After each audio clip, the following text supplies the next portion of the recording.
Ye Ashford Widow, a short story by Colin Lawson. The villagers of Ashford spoke of the house on the hill as though it were a living thing, breathing its shadow into the valley below. It had been empty for decades, its last inhabitant, Lady Emily Randolph, buried in scandal and whispers. Some claimed she'd taken her own life, others that she'd been taken by something unspeakable. No one dared approach the house after dark, save for Jonathan Crane. Jonathan, a historian with more arrogance than sense, arrived in Ashford one rain-soaked October afternoon. He came to catalogue the Randolph estate, but the idea of uncovering the truth behind the widow's legend had its own allure. By nightfall, he was at the front door, the key, purchased from a wary estate agent, trembling in his hand. Inside, the air was heavy, thick with the scent of old roses and damp stone. A grand staircase loomed in the hall, its railings carved with snarling wolves. Portraits watched from the walls, men and women with cold eyes, their mouths thin and unsmiling. One portrait caught Jonathan's eye.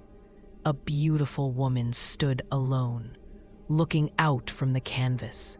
A hint of sadness traced the lines of her pretty face.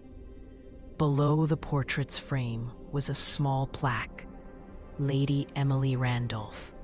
As he stared at the portrait, transfixed, Jonathan thought he heard a sigh, faint as the breeze.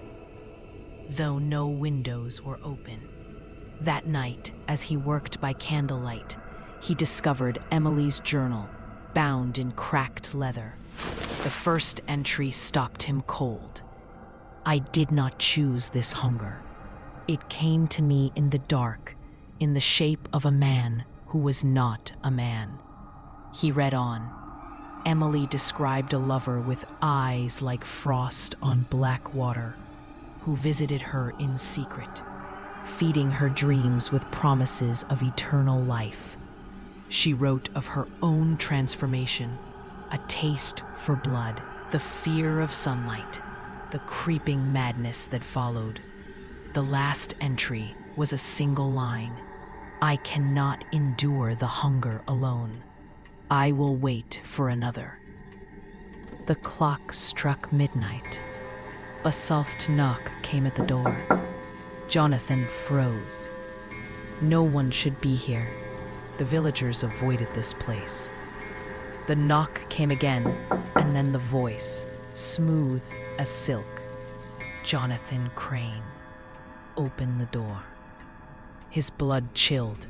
He hadn't told anyone his name. Candlelight flickered.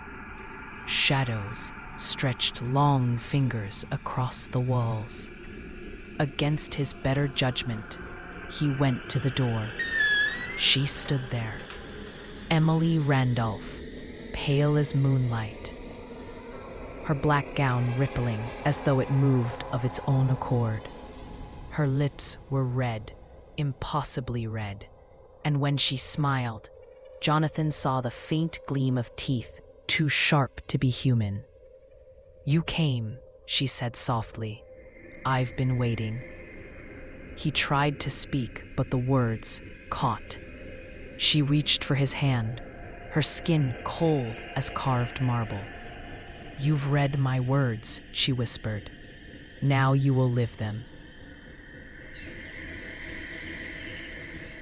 Later, he didn't know how much later, Jonathan awoke lying in the garden, dawn creeping through the trees.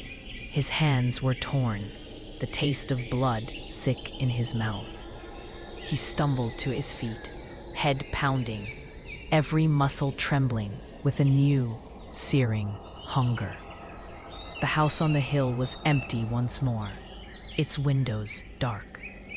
In the village, a week later, the locals whispered of a stranger, pale, hollow-eyed, with a strange smile, seen walking the woods at night.